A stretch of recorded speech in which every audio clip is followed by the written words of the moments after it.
Una sa lahat, electronics company sa Santa Rosa, Laguna, nasunog. Ilang oras lang ang pagitan niyan sa mga sumiklab na apoy sa isang bodega sa Giginto, Bulacan. Construction site sa Bacolod City at isang ancestral house sa Quezon City. Ang buong detalye sa kaliwat kanang sunog na yan, abangan maya-maya lang. Magandang gabi Pilipinas, sa Frontline tonight. Sobrang traffic na nga, may tigil pasada pa bukas. Ilang lugar sa Metro Manila at mga kalapit probinsya, balik online classes muna. Maynila at Manila Water may salubong na dagdag singil pagpasok ng 2024. Paghahanda raw yan sa epekto ng El Nino. Ilang senador hindi pabor sa plano ng mga kongresista na itulak ang charter change sa susunod na taon. Ang kulit naman. Ba't pagpipilitan? Bakit ganun? Ang kulit. Senator Francis Tolentino nakausap ng News 5 kaugnay sa bali-balitang nagbitiw na siya bilang chairman ng Senate Blue Ribbon Committee. Low pressure area posibleng mabuo at pumasok sa bansa sa darating na weekend.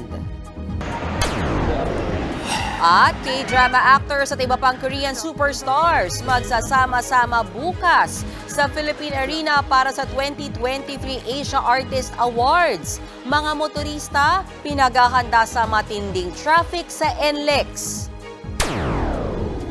Catherine Bernardo at Daniel Padilla spotted na magkasama muli pagkatapos ng kanilang break-up.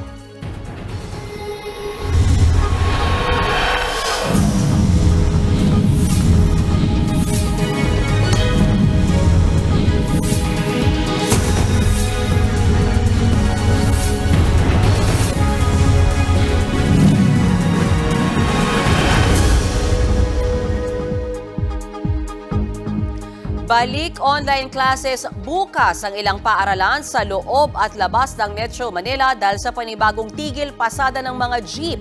Doble kalbaryo naman ang transport strike sa mga commuter. At live mula sa EDSA Reliance, nasa frontline ng balitang yan, si Elaine Fulgencio. Elaine, ano ang sentimiento ng mga pasaherong nakausap mo? Ngayon pa lang namong problema ng mga commuter sa 2 araw na tigil pasada na magsisimula bukas. Reklamo ng ilan, traffic na nga, magiging pahirapan pa yung pagsakay. Katakot-takot na traffic ang sinusuong araw-araw ng mga motorista at commuters sa Metro Manila ngayong magpapasko. Sabay-sabay na kasi ang biyahe ng mga pumapasok sa trabaho at eskwelahan at pati mga nagki-Christmas shopping. Tapos madaragdagan pa yan ng 2 araw na tigil pasada ng mga jeep simula bukas. Kaya talagang perwisyo yan sa maraming pasahero. Sobrang daming ma-stranded ng mga tao. So sobrang hassle sa amin yun sa nag-work tsaka sa mga namimili. The strike and the Christmas season, I think it is like a chaos. And even the before strike itself, all the buses are full of queue and it's very difficult. I came for this shopping mall. So yeah, it is going to be a distress to all the... Ayon sa transport group na Piston, nasa 100,000 tsuper sa buong bansa ang lalahok sa tigil pasada. Wala na raw atrasan nito lalo't mismong si Pangulong Bongbong Marcos ang nagsabing wala ng extension ang December 31 deadline para sa consolidation ng kooperatiba para sa PUV modernization.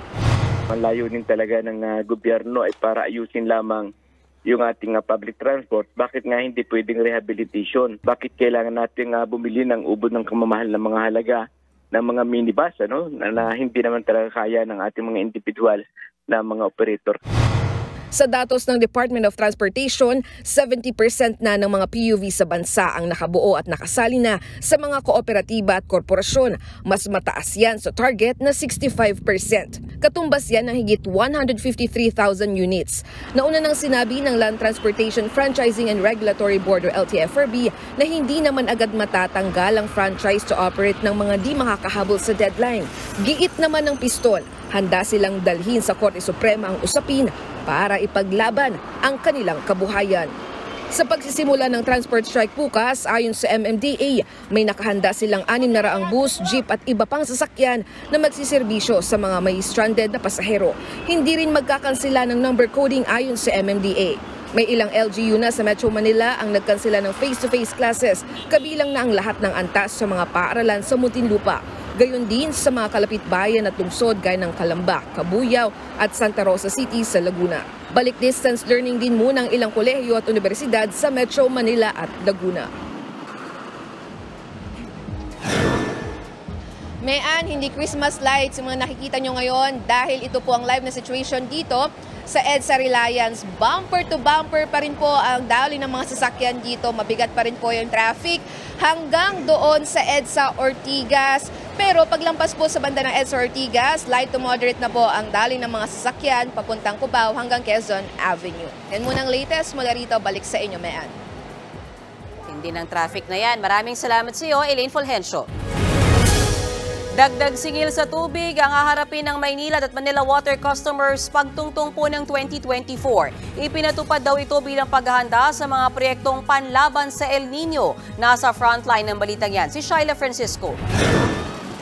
Kasabay ng medianoche at pagpasok ng 2024, sasalubong din ang dagdag singil sa mga customers ng Manila Water at Maynila. Sa unang araw mismo ng Enero, epektibo ng halos 8 pesos kada cubic meter na dagdag singil ng Maynila. Katumbas yan ng halos 5 pesos hanggang 205 pesos na dagdag sa water bill depende sa konsumo. Mahigit 6 na piso naman ang taas presyo sa kada cubic meter ng konsumo sa Manila Water. Kaya maglalaro sa 3 pesos hanggang halos 155 pesos ang dagdag sa bayad depende sa konsumo. Ang dagdag presyo ng dalawang water concessionaires ay para sa kanilang proyektong pangdagdag supply bilang paghahanda sa El Nino. Aprobado ito ng Metropolitan Water Works and Sewerage System Regulatory Office. Still an added burden, but we feel that this is a necessary burden because what is more important is to ensure that the proper service is given to the consumers. And that there will be water at the tap, especially with the looming El Nino. I can guarantee that there will be no water crisis because of these projects. Ang inaprubahan ng MWSS ay parte ng rate rebasing adjustment. Dito pwedeng humirit ng dagdag singil ang Maynilad at Manila Water kada 5 taon para mabawi ang kanilang mga ginastos at kapital sa mga ipinatupad na proyekto. Kung tutuusin nga, mas mababa ang unang inihihirit na taas presyo ng Maynilad at Manila Water. Pero dahil sa inflation, nadagdagan ng higit piso ang naaprobahang water rate hike. Ang mga consumer naman, kamot ulo na lang sa nakaambang taas singil sa pagpasok ng 2024. Masyado na nga po mataas yung binibigay sa amin ngayon. Kung dadagdagan pa po nila, mabigat na po. Pangit na po yung taga na pamaskod. Pakiayos lang ang serbisyo ng Maynilad bago itaas ang pagsingil ng mga konsumo namin sa tubig. Katulad ngayon, tingnan mo, nawalan kami ng biglaan. Wala kaming ipon. Tiniyak naman ng MWSS na babantayan ang mga proyektong ipinangako ng Maynilad at Manila Water para mapaganda palalo ang kanilang serbisyo. Ito po ay chinecheck po ito ng MWSS Regulatory Office. May opisina po kami na may dedicated department po sa amin na umiikot po at tinitignan po itong mga proyekto ito na to ensure na ginagawa talaga. Paalala naman ng MWSS, may diskwento para sa benepisyaryo ng Pantawid Pamilyang Pilipino Program at yung mga mahihirap base sa listahan ng DSWD. Exempted kasi sila sa inaprobahang adjustment sa singil sa tubig. Hindi dapat lalampas ng 10 cubic meters o 50 drum ng tubig ang kanilang konsumo kada buwan. Pero dapat ay nakarehistro sa Maynilad at Manila Water ang mga benepisyaryo para makuha ang diskwento. Nagbabalita mula sa Frontline, Shyla Francisco, News 5. Paspasan ang pagtatayo ng irigasyon at mga pasilidad para sa mga magsasaka bago pa tumindi ang El Nino. Yan ang bilin ni Pangulong Bongbong Marcos sa Department of Agriculture at National Irrigation Administration. Ayon kay PBBM, dapat napapakinabangan na ang mga programa at pasilidad pagsapit ng Abril ng susunod na taon. Lalo't nagbabala muli ang DOST na hindi bababa sa 65 probinsya ang posibleng mapuruhan ng matinding tag-init.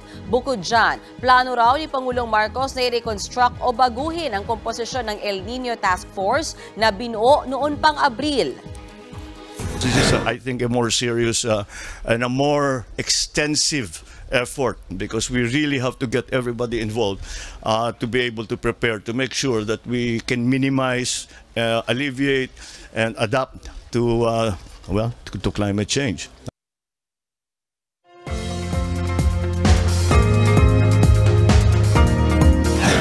Mga kapatid, may posibleng pumasok na sama ng panahon sa ating bansa ngayong darating po na weekend. Nasa labas pa ng Philippine Area of Responsibility ang cloud cluster na yan at kumpol ng ulap, kaya wala pa itong direktang epekto sa atin. Pero ayon sa Pag-asa, malaki ang tsansa nitong maging isang low pressure area. Sa Sabado o Linggo ito posibleng pumasok ng PAR. Maging alerto po mga kapatid dahil posible itong magpaulan simula sa Linggo o Lunes sa malaking bahagi ng Visayas at Mindanao. Pero sa ngayon, ang amihan at easterlies o yung mainit na hangin mula sa dagat Pasipiko ang nakakaapekto sa bansa. Dahil naman sa amihan, nakakaranas ng maihinang pag-ulan ang Cagayan Valley, Apayao, Kalinga, Mountain Province, Ifugao, Aurora at Quezon. Magdadala rin ng kalat-kalat at mahihinang pag-ulan ang amihan sa Metro Manila at natitirang bahagi ng Luzon. Posible ring umulan sa buong Visayas at Mindanao, bunsod ng easterlies at localized thunderstorms. Kaliwat ka ng sunog ang sumiklab sa ilang lugar sa bansa. Kabilang na po dyan ang nasunog na warehouse ng isang malaking kumpanya sa Laguna at sa isang bodega ng plastic sa Bulacan, kung saan may isang namatay. Nasa frontline ng balitang yan, si Hannibal Talete. Pahirapan ang pag-apula sa sunog na sumiklab sa compound ng isang electronics company sa Santa Rosa, Laguna mag-alas 7 kaninang umaga. Nahirapan ang mga bomberong pasukin ang nasusunog na gusali. Itinaas ang sunog sa ikatlong alarma kaya mahigit 30 fire truck ang rumisponde. Pinaniniwala ang nagsimulang apoy sa manufacturing at storage area ng mga washing machine. Wala namang nasaktan sa mga empleyado. Aabot sa 50 milyong piso ang inisyal na halaga ng napinsala sa sunog. Sa Giginto, Bulacan naman, nabalot na makapal na usok at malaking apoy ang isang bodega ng mga plastic. Sumiklab ang sunog pasado hating gabi. Mabilis na kumalat ang apoy kaya agad lumika sa mga stay-in na empleyado. Pero ang isa pang empleyado na kinilalang si Francis Urbano, bumalik daw para isalba ang kanyang mga gamit. Kinaumagahan, bangkay na siya nang matagpuan.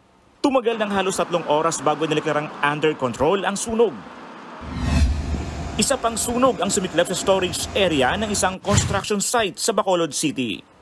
Laman nito ang mga electrical wiring at iba pang supplies na gagamitin sa pagtatayo ng gusali.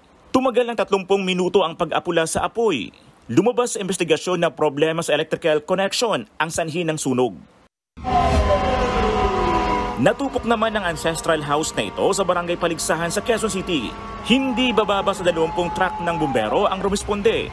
Agad namang nakalabas ng lumang bahay ang 4 na residente at mga alaga nilang aso. Base sa investigasyon, nagsimulang apoy sa isang kwarto na may altar sa unang palapag ng bahay.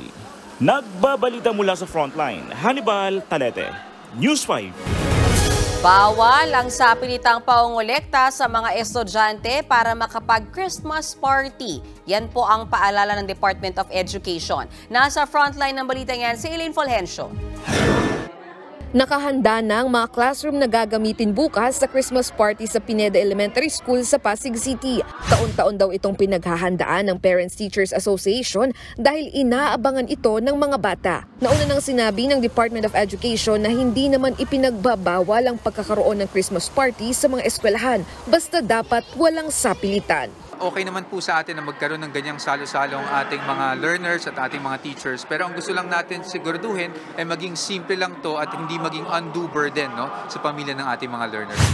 Mahigpit ding ipinatutupad ang no collection policy lalo na sa mga pampublikong paaralan. Sinunod naman daw yan ng Pineda Elementary School sa kanilang Christmas party bukas. Actually, yung pagkain nila, potluck yun, no?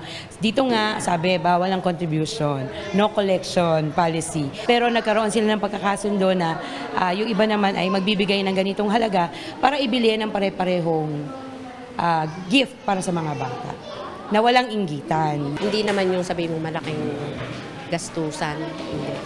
Kasi sa hirap ng buhay ngayon, kailangan kami magkakaisa kami mga officer para kung ano lang yung makayanan namin, yun lang. All set na rin ang Christmas party bukas ng paaralang ito sa Barangay Payatas, Quezon City. Ayon kay Teacher Jessica, kahit private school sila, sinisiguro nilang simple at voluntaryo ang pagsali ng mga estudyante sa Christmas party. Dito kasi yung exchange gift namin is kakaiba. For how many years na namin ginagawa ang nagbibigay ng gift is yung parents nila mismo. Para alam nila kung anong gusto ng bata, kung matutuwa sa natatanggap. Kasi kapag exchange ng mga classmate nila, minsan may umiiyak, hindi nila nagugustuhan. Kahit mura man or mahal, basta alam nilang matutuwa yung mga anak nila. Pabor naman dito ang mga nanay, lalo na yung mga kumikita ng minimum na sahod. Nagkakasundo po agad kasi simple nga lang po yung celebration na gaganapin, hindi talaga siya sobrang garbo. Usually pag nagko-contribution kami ng mga parents, for food, games and prizes lang, yung affordable lang talaga. Sa December 18 ang simula ng Christmas break ng mga estudyante, habang sa January 3 naman ang balik eskwela. Nagbabalita mula sa Frontline, Elaine Fulgencio, News 5. Susunod, Pilipinas bumoto pabor sa panawagan ng tigil putukan ng Israel at Hamas. 18 Pilipinong naipit sa gera sa Lebanon masayang magpapasko dito sa Pilipinas. At Choco Mucho Flying Titans, unang beses maglalaro sa finals ng PBL. Makakatapat ang defending champion na Creamline Cool Smashers. Magbabalik pa ang Frontline tonight.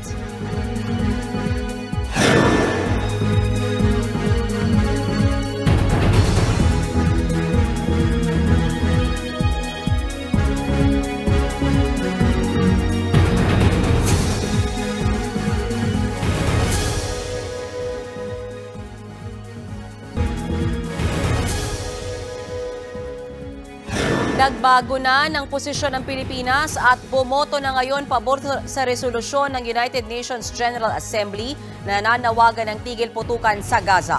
Nasa frontline ng balitang yan, si Camille Samonte. The General Assembly is now voting on draft resolution 8. Nagbotohan na kanina ang mga member state ng United Nations at tuluyan na nilang inadopt ang resolusyong nananawagan ng humanitarian ceasefire o tigil putukan sa Gaza. 153 ang pabor kasama na ang Pilipinas. We are deeply concerned about the humanitarian situation in Gaza. The Philippines believes strongly that a humanitarian ceasefire is crucial to halt the loss of life and suffering. Nagbago ang posisyon ng Pilipinas mula noong huling botohan noong October 28 na nag-abstain tayo. Paliwanag ng UN Ambassador at Permanent Representative ng Pilipinas na si Antonio Lagdameo. The Philippines seeks to contribute to a solution that respects the rights and needs of both Palestinian and Israeli civilians. We advocate for a peaceful resolution that upholds international law and leads to lasting peace and security in the region. Bukod sa Pilipinas, bumoto rin pabor sa ceasefire ang China, Australia pati ang Egypt at Lebanon na kapitbahay ng Israel. 23 member state naman ang nag-abstain at 10 ang tutol sa tigil putukan. Kabilang sa mga tutol ang Amerika at syempre ang Israel. A ceasefire means one thing and one thing only: ensuring the survival of Hamas. A ceasefire is a death sentence for countless more Israelis and Gazans. By voting in favor of this resolution, you are supporting the survival of jihadist terror and the continued suffering of people of Gaza. Nagbabala naman ang Amerika sa Israel kaugnay sa paghina ng suporta sa kanila ng global leaders. Ayon naman sa isang security analyst, tama lang ang pagboto ng Pilipinas pabor sa tigil putukan. Kailangan kasing isaalang-alang kung anong makakabuti sa ating mga kababayan sa Israel at Gaza. We are deciding based on our national interest at malaking bagay ito na nagsasalita na ngayon ang Pilipinas kung ano ang gusto niya kahit na naiipit tayo sa sitwasyon sa pagpili sa pagkakaibigan at sa mga interest natin sa mga kapwa Pilipino natin na naiipit ngayon sa digmaan. Sa tala ng Department of Foreign Affairs, 17 Pilipino pa ang nasa Gaza at hindi pa rin makalikas dahil sa patuloy na airstrike at ground operation ng Israel. Ang UN resolution ay non-binding. Ibig sabihin, hindi obligado ang Israel na sundin ito. Sa ngayon, tuloy ang gyera sa Gaza. Nagbabalita mula sa Frontline, Camille Samonte, News 5. Sa darating na linggo na uuwi sa Pilipinas ang Pinoy caregiver na si Jimmy Pacheco na binihag ng Hamas. Pero bago yan, binalikan niya ang bahay ng inalagaan niyang Israeli kung saan bakas pa rin ang pinsala ng gera. Nasa frontline ng balitang yan si Rainiel Pawid, exclusive. Ito yung bahay namin ngayon. Walang halos natira. Yan lang yung natira yung mamad. 2 buwan matapos dukutin ng Hamas, binisitang muli ng Pinoy caregiver na si Jelenor o Jimmy Pacheco ang dati niyang bahay sa Kibbutz Nir Oz sa Israel. Isa ang Nir Oz sa mga lugar na nilusob ng Hamas nitong October 7. 4 na taon siyang nanirahan sa lugar kasama ang 80 anyos na employer na kung tawagin niya si Lolo. Pagdating doon, napabuntong hininga na lang si Jimmy. Nagsisi nga pumunta bumalik lahat yung alaala. Ang dating disenteng bahay, mamad o bomb shelter na lang ang natira. Isa ang mga bahay na ito sa sinunog ng Hamas fighters. Sa bomb shelter makikita pa ang sofa na namantsahan na ng dugo ni Lolo. Dito binaril ng mga terorista si Lolo. Sabi ni Jimmy, niyakap pa niya ang alaga bago siya tuluyang dalhin sa Gaza upang gawing bihag. Nakuha na ako doon sa ibaba ng bed ng sofa na yan. Nung nilabas na nila ako, sabi ko, iyak ko lang ako. Natagpuan din ni Jimmy sa loob ng bahay ang isa sa 2 bala ng baril na tumama sa kanyang mga binti. 49 na araw na naging bihag si Jimmy ng Hamas at nitong November 24 lang siya pinalaya. Masakit man para kay Jimmy na makita ang kinahinatnan ng kanilang bahay, nakahinga naman siya ng maluwag nang mabisita ang puntod ni Lolo. Dahil napamahal na sa pamilyang inalagaan, dito siya muli magtatrabaho matapos magbakasyon sa Pilipinas. Relatives nila. Kamag-anak din nila yung nag-aantay sa akin. Ayon sa Embahada ng Pilipinas sa Israel, December 17 nakatakdang umuwi ng Pilipinas si Pacheco. Patuloy na imo-monitor ng OWA si Jimmy habang nasa Pilipinas. Magtutuloy-tuloy rin sa bansa ang post-war debriefing para kay Jimmy. Ang pagkabingi ng kaliwa niyang tenga mula sa putok ng baril, nakatakda niya ring ipatingin sa mga espesyalista rito sa bansa. Wala, mas lumala pa nga Kaya sabi ko, tumawag ako kanina dun sa yung head ng hospital. Sabi ko, magpapacheck up ako sa Pilipinas pag uwi ko. Tiniyak naman ng Israeli government na sagot nila ang lahat ng medical expenses ni Pacheco. Bukod pa ito sa lifetime pension na matatanggap ni Jimmy mula sa Israeli government. Nagbabalita mula sa Frontline, Rainiel Pawid, News 5. Balik bansa na ika-17 batch ng mga Pinoy na naipit sa bakbakan sa Lebanon. Karamihan sa kanila ayaw nang mag-abroad dahil sa naranasan nilang takot. Nasa frontline ng balitang yan si Faith Del Mundo. Unang beses palang sumubok na maging OFW ng 51 anyos na si Vicky Son. Naging domestic helper siya sa Lebanon. Pero makalipas ang 8 buwan, balik Pilipinas siya ngayong araw.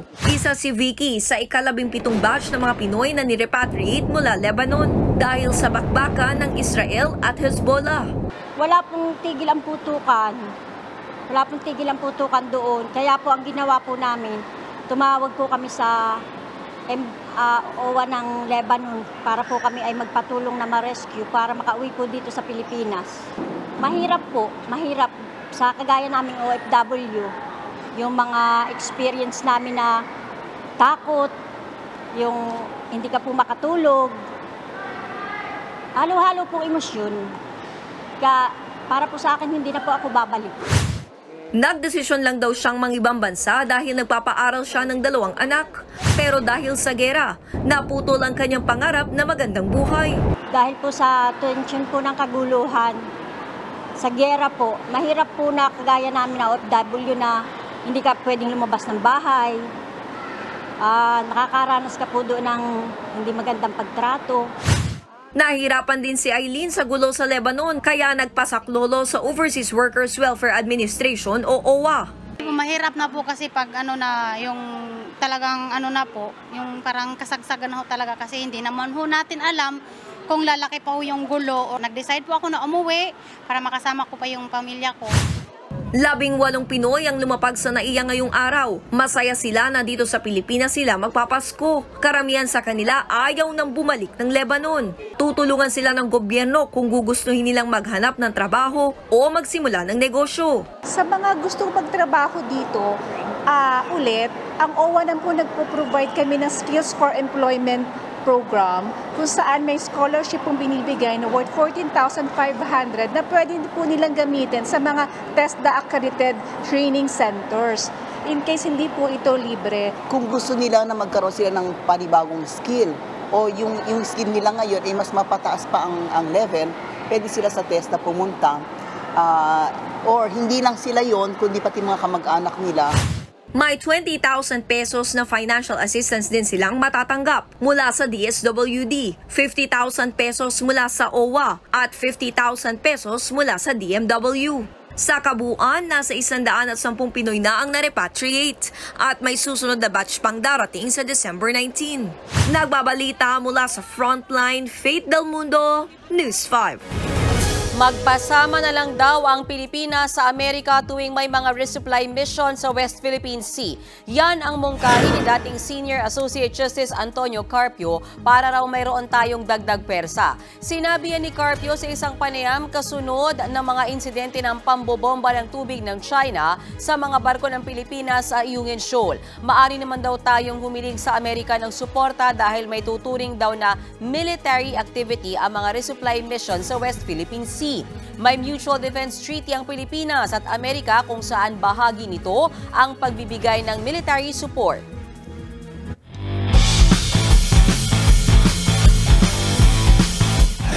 Tapat ang Choco Mucho Flying Titans at Creamline Cool Smashers ang maglalaban sa finals ng Premier Volleyball League o PVL. Inaabangan ng fans ang Battle of Power Setters. Si Dina Wong para sa Flying Titans versus Kyle Negrito ng Cool Smashers. Sabi ni Wong, hindi na bago na makatapat niya si Kyle at excited na raw siya rito. Inaasahang dadagsa ang crowd sa labang yan, lalo't first time makapasok sa PVL Finals ng Flying Titans habang undefeated champion naman ang Creamline Cool Smashers.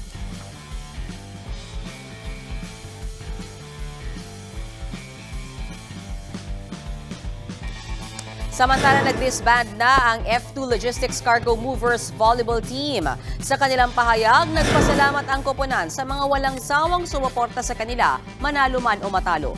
Pinasalamatan din nila ang Premier Volleyball League at Philippine Superliga na nagbigay sa kanila ng pagkakataon na ipamalas ang kanilang kakayahan. Ilan daw sa kanilang players ang nagka-injury, kaya mas kinailangan nilang pagtuunan ng pansin ang kanilang kalusugan.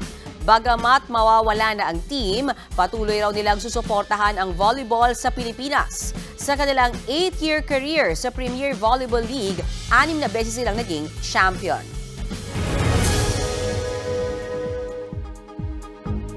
Susunod, Senator Francis Tolentino, ano kaya ang reaksyon sa napapabalitang nagbitiw na siya bilang chairman ng Senate Blue Ribbon Committee? Catherine Bernardo at Daniel Padilla magkasama sa stage for the first time matapos aminin ang kanilang hiwalayan. At bigating Korean superstars nasa Pilipinas na para sa Asia Artist Awards 2023. Asahan din daw ang bigat na traffic bukas sa NLEX. Tutok lang mga kapatid dito sa Frontline Tonight.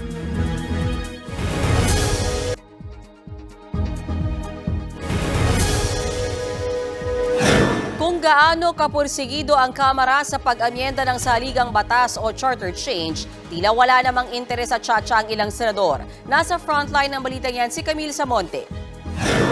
Tila hindi ganoon kainteresado ang maraming senador sa muling pagbuhay sa posibilidad ng charter change o pag-amyenda sa saligang batas.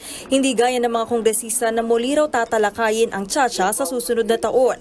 Kung si Senate Minority Leader Coco Pimentel ang tatanungin, pabor siya sa tsa-tsa kung hindi aamyendahan ang term limits. Hayaan na yung term limits because we are forcing new blood sa politika. Maganda yung idea na yun. Huwag natin alisin yun. It's the relationship between the national and the local. Pabor din daw siya sa Chacha kung isusulong ang federalismo. Pero hindi raw dapat galawin ang aspeto ng economic provision gaya na lang ng isinusulong ni House Speaker Martin Romualdez na para raw mas maraming foreign investments pa ang pumasok sa bansa. Yung business side, kasi if the purpose buksan yung business side is to allow foreign business people to exploit our natural resources and to own land, yan ang lalo nating dapat wag payagan. Si Senator J.V. Ejercito pabor sa economic provisions pero hindi raw dapat galawin ang political provisions. Tapos political ba o economic lang? Sure, political. Political kasi mga baka it will not, I don't think people will like that. Tingin naman ni Senate Majority Leader Joel Villanueva, dapat pag-isipan muna kung napapanahon na ba ngayon ang Chacha, lalo't malapit na rin ang eleksyon. Baka muli maging biktima yung sino mang magtutulak nito na gusto lamang palawigin yung kanilang termino, diba? Which is a valid point, no? Kailangan you have to be more circumspect of the timing. And then the process, definitely. The process is very important. Si Senator Amy Marcos naririndi na raw sa mga mambabatas na patuloy na isinusulong na baguhin ang saligang batas. Ang kulit naman! Talagang sinabi na ni PBBM na hindi napapanahon kasi dapat nakatutok tayo sa hanap buhay ng tao at ibagsak ang presyo ng bigas at iba pang bilihin. Ba't pagpipilitan? Bakit ganun? Ang kulit! Baka may gusto mag-prime minister na hindi manalo sa presidente. Matatandaang sinubukan na rin ni Senator Robin Padilla na itulak ang charter change sa Senado ngayong taon. Pero 4 na senador lang ang kumagat dito. Kabilang ang mga kapartido niya sa PDP laban na sina Senator Francis Tolentino, Senator Bato de la Rosa at Senator Bongo. Nagbabalita mula sa Frontline, Camille Samonte, News 5. Kinumpirma sa News 5 ni Senator Francis Tolentino na nakarating na sa kanya ang bali-balitang nagbitiw na siya bilang chairman ng Senate Blue Ribbon Committee. Hindi niya direktang sinagot kung totoo nga bang nag-resign siya. Pero kasalukuyang nasa Amerika raw si Tolentino para sa ilang meetings. Kanina, sa isang maikling panayam kay Senate President Mig Zubiri, sinabi niyang wala siyang natatanggap na resignation letter mula kay Tolentino. Wala sana sa abroad siya. Hindi na resign in that sense. Pinagpapaliwanag ng korte, si dating Congressman Arnie Teves ay sinampang bagong reklamo sa kanya na terrorism financing. Pinag-aaralan na rin kung dapat bang isama si Teves sa wanted list ng Interpol. Nasa frontline ng balitang yan, si Marlene Alcaide. Sinimulan na ang preliminary investigation sa panibagong kaso laban sa natanggal na kongresista ng Negros Oriental na si Arnie Teves. Naharap si Teves, kanyang anak na si Axel at iba pa sa reklamong terrorism financing na isinampa ng National Bureau of Investigation o NBI. Pinasabpi na sina Teves pero ang dumating ay ang kanyang abogado na si Attorney Ferdinand Topacio. Hindi pa raw nakikita ng kampo ni Teves ang reklamo kaya wala pa silang naihaing counter affidavit. Ito po kasi yung kauna-unahang pagdinig doon sa bagong kaso na isinampa sa, kung hindi ako nagkakamali, ay 16 na respondents at kasama po dyan si Congressman Arnie Teves at ang anak niyang si Axel. Wala akong masabing masyado ngayon sapagkat nalaman lang po namin itong kasong ito mula sa ibang mga respondents sa kanilang mga abogado. Si Teves ay tinuturong mastermind sa pagpatay kay Negros Oriental Governor Roel Degamo noong Marso. Kaugnay niyan, nahaharap si Teves sa mga kasong murder, frustrated murder at attempted murder. Idinadawit din si Teves sa ilang kaso ng patayan sa Negros Oriental noong taong 2019. At nitong Agosto lang, dinesignate ng Anti-Terrorism Council si Teves bilang terorista. Una nang itinanggi ng nasibak na kongresista ang mga akusasyon laban sa kanya. Umabot na sa korte ang ilang kaso laban kay Teves at dahil dyan, hiniling na raw ng prosekusyon sa korte na kansilahin ang passport ni Teves, bagay na kinontra naman ng kanyang kampo. Nag-file kami ng aming opposition. Well, ang sabi lang namin, yung presumption of innocence, it is too early, it is the right of every citizen to hold a Philippine passport. Pinag-aaralan din ng gobyerno na isama si Teves sa red list ng Interpol. Nasa korte na po yung mga kaso and we are also starting the mechanisms to put him on the Interpol red list. Pebrero pa nang umalis ng bansa si Teves at hanggang ngayon hindi pa rin bumabalik ng bansa. Sa huling impormasyon ng gobyerno, nananatili raw sa Timor-Leste ang nasibak na mambabatas. From our intelligence, nasa Timor-Leste pa po siya. He is still awaiting the resolution on his appeal dun sa request for asylum. Noong Agosto, na-expel bilang kongresista si Teves matapos ang ilang ulit niyang hindi pagharap sa Kamara. Sa December 19, nakatakda ang susunod na pagdinig sa kasong terrorism financing. Nagbabalita mula sa Frontline, Marlene Alcaide, News 5.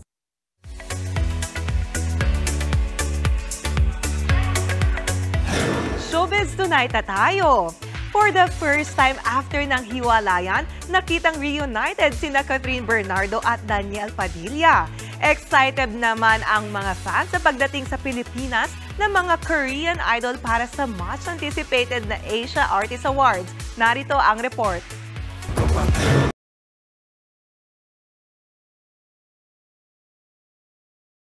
Bukas na ang inaabangang 2023 Asia Artist Awards sa Philippine Arena. Kanina, dumating na nga sa bansa ang ilang Korean superstars. Nag-ala fashion show ang kanilang arrival. Darayan ang isa sa mga host ng AAA na si Kang Daniel. Dumating na rin si EXO leader Suho.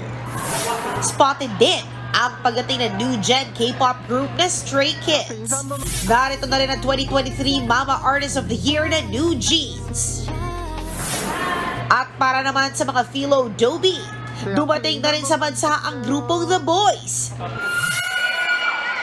Tinilian din ng fans sa pagdating ng isa pang K-pop girl group na ITZY.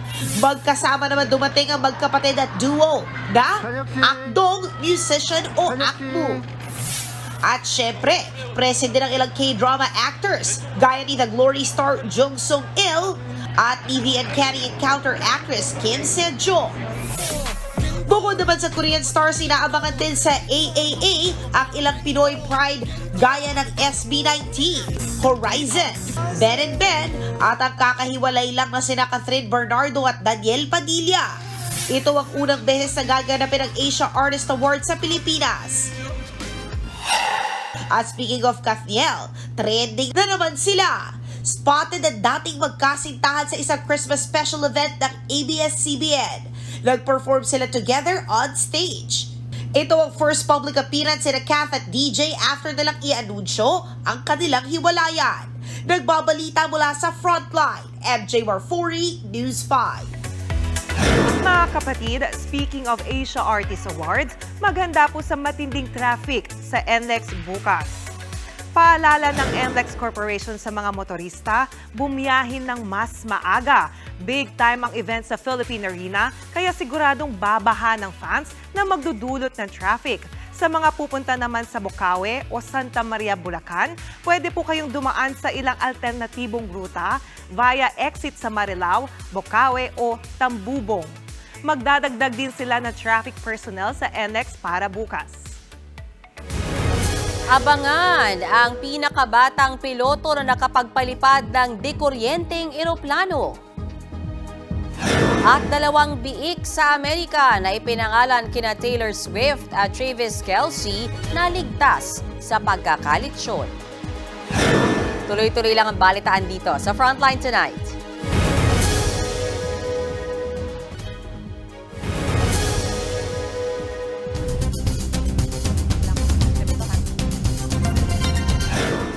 Sa edad na 10, malayo na agad ang naabot ng isang batang babae sa Australia bilang pinakabatang piloto. Siya si Amy Spicer, ang young pilot na isang all-electric trainer aircraft. Wala siyang takot at tila minamani lang ang pagpapalipad. 8 years old siya nang matutong magpalipad ng eroplano. Pangarap daw talaga niya ito. At sa galing ni Amy, siguradong mas malayo pa ang kanyang mararating.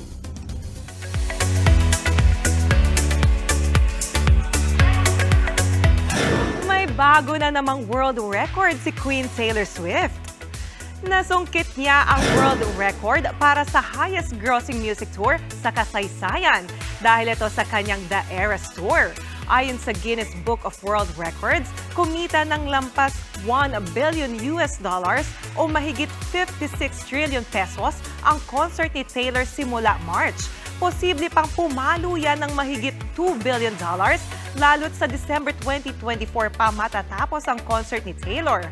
Na-break ng The Eras Tour ang record ni Elton John para sa 5-year concert niyang Farewell na nitong January lang natapos. At speaking of The Eras Tour, pwede na yang mapanood online sa United States, Canada at United Kingdom. Mapapanood yan sa ilang streaming sites gaya ng Prime Video at Apple TV. Inilabas ito ngayon sa mismong birthday ni Taylor. Happy birthday, Maring Taylor! At yan ang latest and hottest sa showbiz tonight. Ako si Jania Lipon. Happy Wednesday, mga kapatid!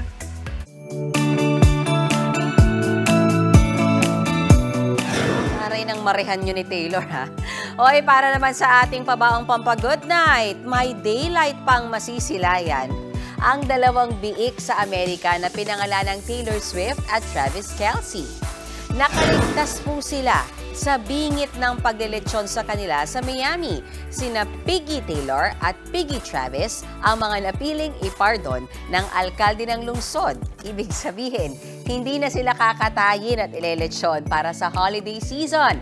Nabigyan po sila ng second chance at nakahanap na rin ng bagong pamilya. Sana forever na ang pagsasama ni Taylor at Travis. Sino man na nagsulat nito? May ganti ka. O, kamusta ang marihan nyo ni Taylor? Close kasi kami. Close kayo, di ba? Madalas ko rin naman birthday. Oo, di ba? Siyempre. Pero kung ikaw magkakabig ka, ano ipapangalan mo? Iisip, baka Taylor nga. Taylor? Di ba? Parang gandang ipangalan yan. Ako, pag kulay pink siya, Pinky. In fairness, ang lalim, ha? Wala na. O, para sa'yo to. Kapatid. 12 days na lang po, Pasko na. At yan po ang 45 minuto ng paghimay sa mahalagang headlines, balitaan at diskusyon para sa paghubog ng matalinong opinyon. Kami ang inyong kasangga sa pagbabalita. Sa ngalan ni Bok Ed Linggao, ako po si Mean Los Baños. Magandang gabi.